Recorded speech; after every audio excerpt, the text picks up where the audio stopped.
매주 금요일 날 시간이었는데 월요일로 옮겼습니다. 사회부터.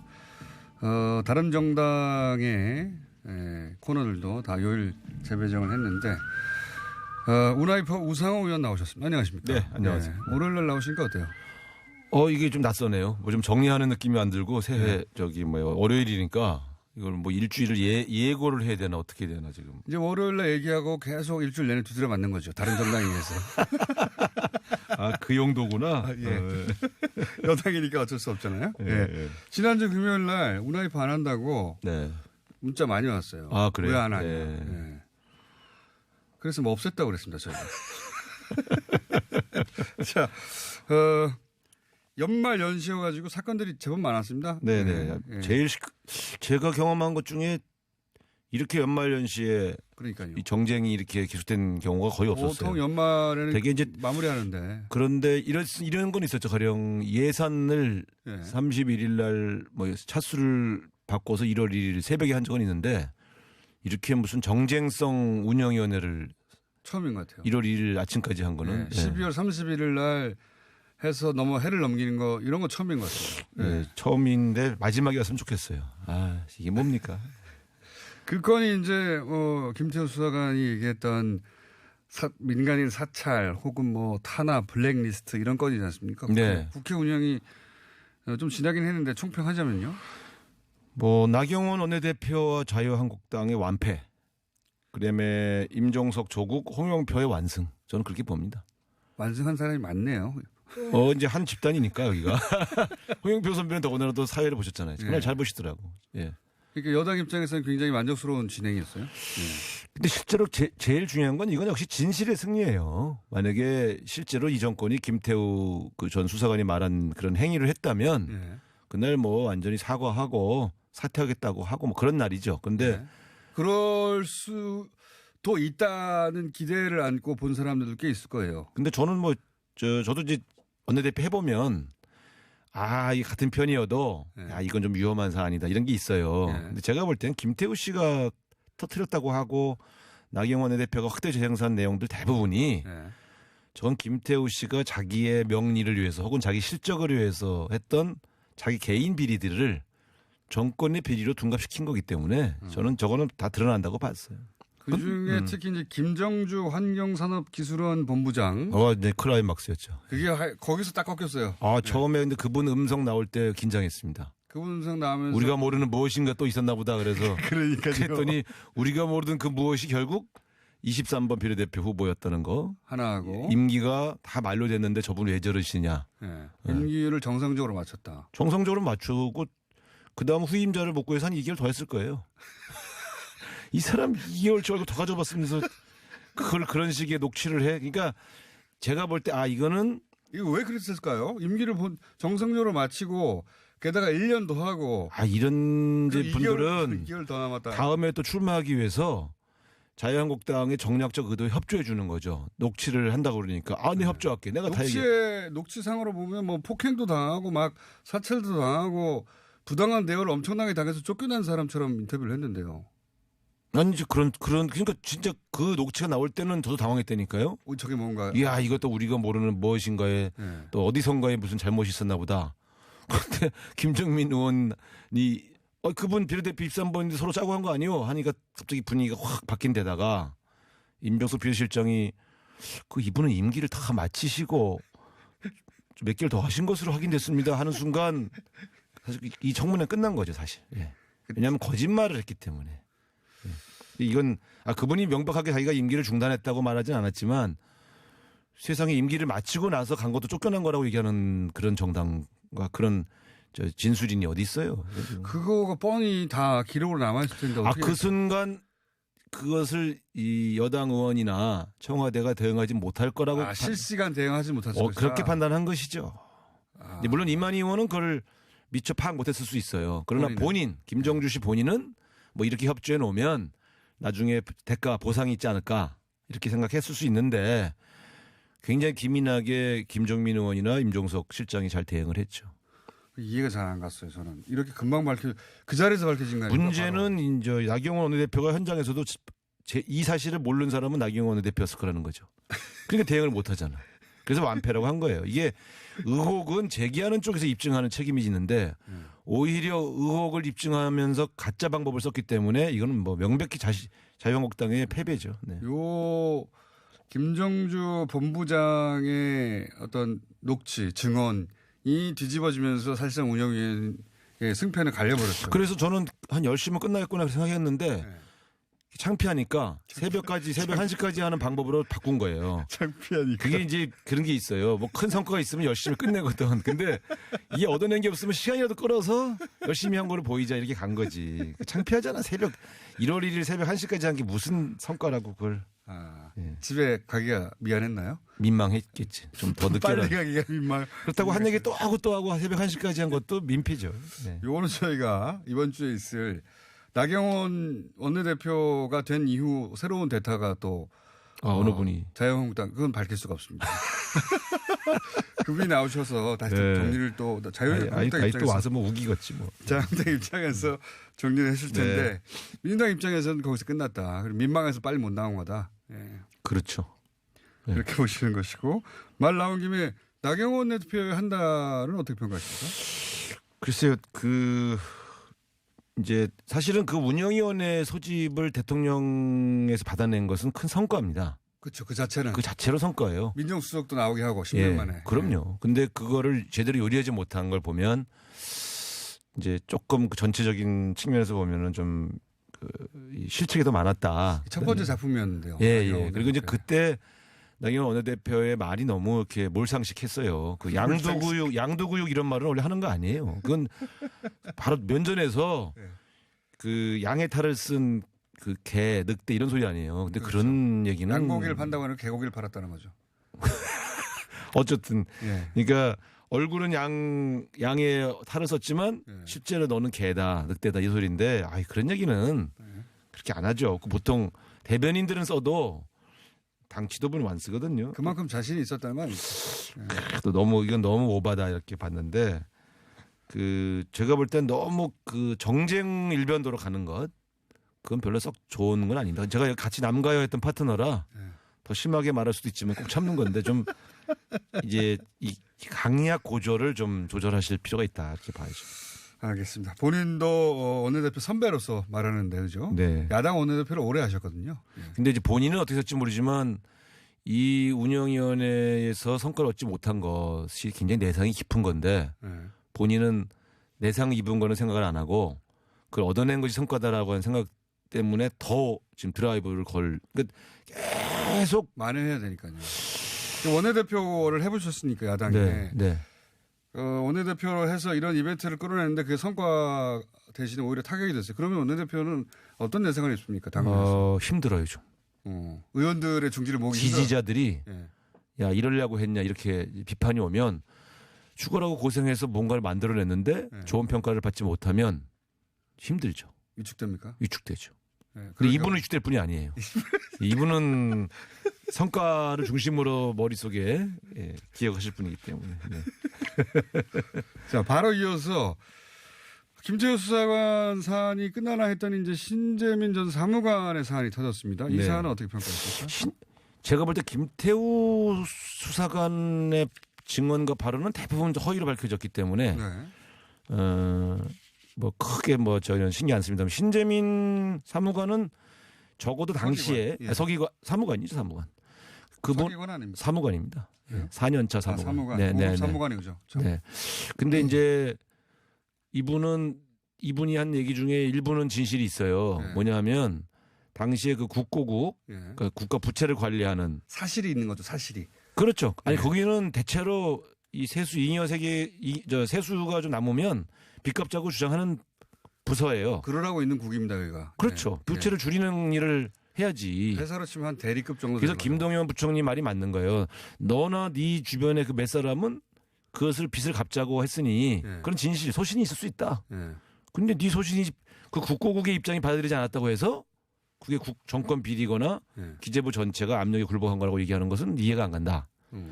그러니까 그 당시에 경험이 부족해서 그렇겠죠. 그 당시에 우리 여당도요. 예. 이 예산 국회만 되면 논쟁이 붙습니다. 우리 안에서도. 안에서도. 자, 세금이 남았어. 예. 더 거쳤어. 어디다 쓸 거냐. 어디에 쓸 거냐. 예. 대개 기재부 공무원들은 추경으로 써서 그 다음에 뭔가 그 정부의 예. 그 어떤 목적을 달성하는 어떤 추가적인 재원으로 예. 활용하고 싶어 해요. 예. 기재부 안에서도 예. 국고국은 빚을 갚자고 하고 예. 정부는 그러니까 우리 저 여당은 지금 경제가 좀 어려우니까 예산 규모를 좀 키워서 확장적 재정 정책을 쓰자. 예. 좀 풀자는 거죠. 맞으면 돈을. 그 돈을 일부러 적자 재정을 하면서까지 풀어서 경기를 좀 살리자 이런 거죠. 근데 적자 재정이라는 게 그 적자 부채라는 거는 재정이 적자가 아니에요. 예. 세금이 더 거친 거예요.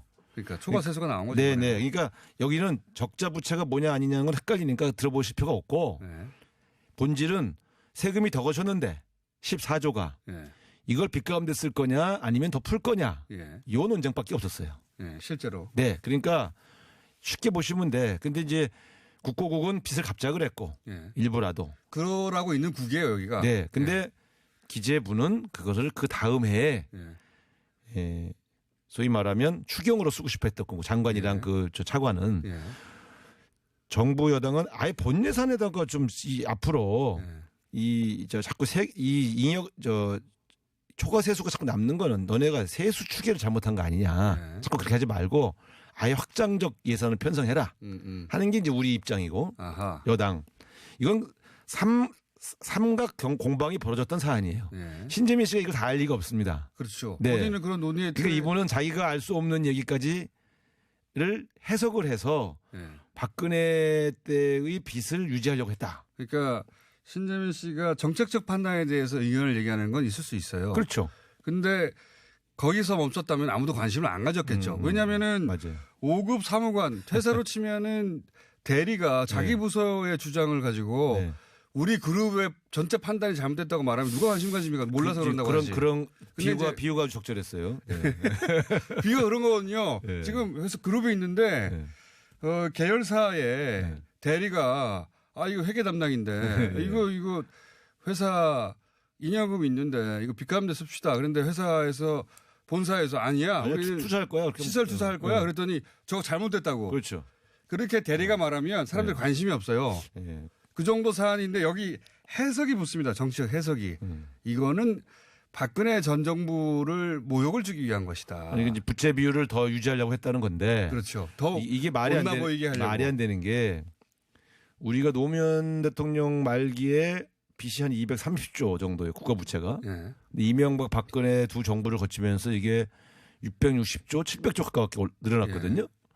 그러니까 지금 700조 정도의 규모라면 설사 이분이 말한 빚을 예. 갚거나 안 갚거나 0.12% 차이예요. 티가 안 나요. 그러니까 이게 뭐 빚이 더 늘린다.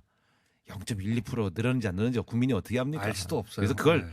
이 사람이 그 목적, 그 토론의 그 결과를 가지고 박근혜 정부의 빚을 늘리려고라고 하는 그 해석. 정치적 해석. 그게 잘못이야. 그러니까 그때 당시에 이런 논쟁이 있었다는 것을 얘기한 것은 나는 진실이라고 봐요. 근데 네.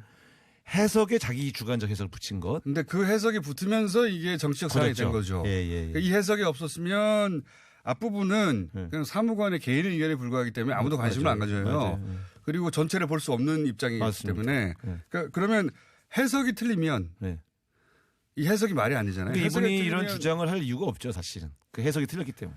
해석이 틀리면 이게 언론에 보도할 까면 안 되는 거죠. 그렇죠. 저는 뭐 개인적으로 그렇게 맞습니다. 보는데 네. 그러면 이 여당 입장에서 이 사안은 그러면 끝난 겁니까? 이것도 역시? 제가 볼 때 이제 이 문제는 더군다나 본인이 자살 시도까지 했는데 네. 이걸 정치권에서 계속 뭐 밝히자 어쩌 떠드는 것 자체가 저는 이거는 김태우 감찰반 소동만큼도 못하던 사안이라고 봐요. 이미 본인이 그 이상의 더 추가적인 문제 제기를 하고 있지 않고 더군다나 이분의 직계 상사인 김동연 부총리의 글에 다 진실이 담겨 있어요. 니네 파트가 그렇게 주장했던 것도 사실이고 네가 그렇게 소신있고 있는 것도 인정한다. 그러나 이건 종합적으로 다 같이 고민해서 토론 끝에 결정한 건데 이걸 이렇게 네 소신이 받아들여지지 않았다고 해서 뭔가 잘못이라고 얘기하는 것은 좀 과하다. 이렇게 얘기한 것이 저는 굉장히 세련되게 타이를 하셨는데 네. 뭐 원래 그렇게 말씀하신 거죠. 제가 볼 땐 그게 진실이라고 봐요. 이것도 그럼 끝난 사안이라고 보시는 거고. 저는 끝났기 때문에 이걸 가지고 뭐 더 상임위를 열어라 뭘 해라. 지금 그러면 그분 병원에 있는데 그분을 어떻게 상임위에 출석시킵니까? 그럴 수도 없잖아요. 그러니까 제가 볼 때는 더 이상 연말 연시에 이 정쟁 이거 좀 그만하고 이제 좀 민생 좀 챙기시는 대로 나오시길 바랍니다. 네. 유시민 노무현 노무현재단 이사장의 알릴레오. 예. 저는 내용을 떠나 제목은 잘못 정했다고 보는데. 디스를 한 군데는 해야죠. 아기정보다 난 거 아니에요? 아기정보다. 아기정보다 낫죠? 의원님이 하신 아기정보다는. 예. 이게 내가 보니까 이게 쌍으로 알릴레오, 고칠레오 뭐 이렇게 그렇죠. 레오 시리즈로 간 것 같아. 갈릴레오에서 나와서. 이게 틀림없이 술 먹다 정한 거야, 이름. 어쨌든 근데 이제 제목은 널리 알려졌고 그렇죠. 실제 그 예상보다 훨씬 높은 조회수와 대단하죠. 엄청난 구독자 수. 네. 예. 왜 이렇게까지 뜨겁다고 보십니까? 적어도 지난 한 15년 사이에 그래도 우리나라의 대표 논객 그렇죠. 하면 특히 진보계에서는 그 정치권 출신의 최고 대표 논객은 누가 봐도 유시민. 예. 예. 그 다음이 우상호죠.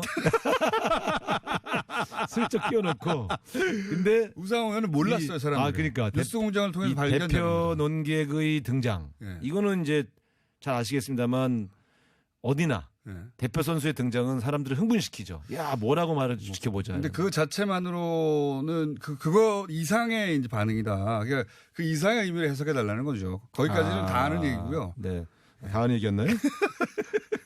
왜 이렇게까지 뜨겁냐. 그 중에 이런 대목도 있는 것 같아요. 그러니까, 유시민이라고 하는 대표 논객, 대표 시사평론가, 대표 지식인의 등판 그 자체로도 화제긴 하나 여기에 사람들의 어떤 그 결핍, 갈증 혹은 염원이 담겨 있는데 그 중에 하나가 뭐냐면 대선 후보군이 이제 여당에 점점점 많은 사람, 그러니까 뭐 안희정 지사를 필두로 해서 많은 사람이 상처를 입었는데 유시민이라고 하는 대안을 사람들이 이렇게 바라보는 게 담겨 있는 게 아닌가.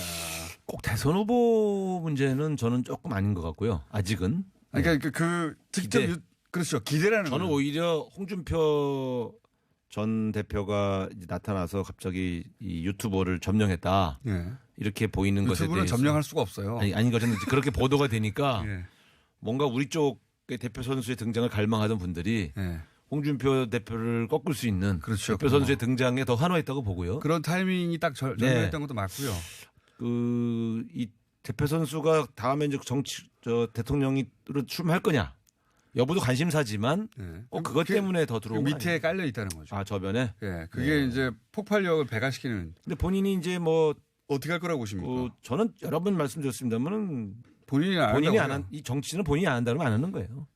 어쩔 수 없이 너의 운명처럼 또 뭐가 다가오지 않겠냐. 예. 이렇게 말하는 분들이 많은데 그러기에는 여권 내에 잠재적 대선 후보들이 그렇게 부족한 게 아닙니다. 네. 그런 측면에서 말하자면 좋죠.